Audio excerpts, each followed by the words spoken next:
C'était une démonstration d'unité entre la Russie et la Chine, alors que les deux pays sont confrontés à des relations compliquées avec l'Occident. Le ministre chinois des Affaires étrangères, Wang Yi, a vivement critiqué les États-Unis pour avoir proposé des tarifs douaniers sur 1300 exportations chinoises. Les économies chinoises et américaines ont été profondément interreliées et les intérêts des deux parties étant grandement entrelacés. Les États-Unis ont tort de tenter de tirer parti du protectionnisme. La Chine et les États-Unis sont parmi les plus grands pays du monde et ils doivent se respecter et se traiter d'égal à égal. Les États-Unis ont tort de choisir la Chine comme cible de ces sanctions commerciales. Au milieu du différend sur les tarifs, la Chine et la Russie ont également abordé d'autres questions.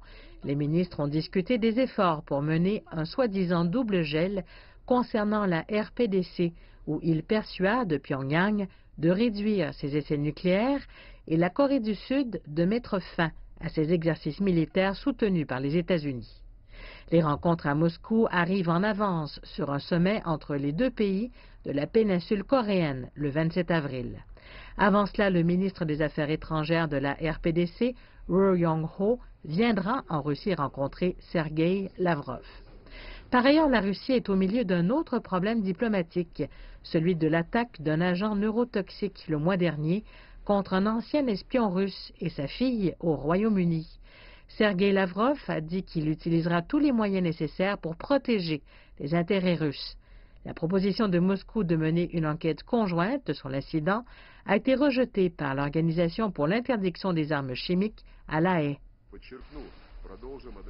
Nous ne sommes pas intéressés par la confrontation ou l'escalade d'une course aux armements, mais la Russie défendra ses intérêts, sa souveraineté et son indépendance de manière ciblée et efficace en utilisant tout l'arsenal de moyens dont nous disposons.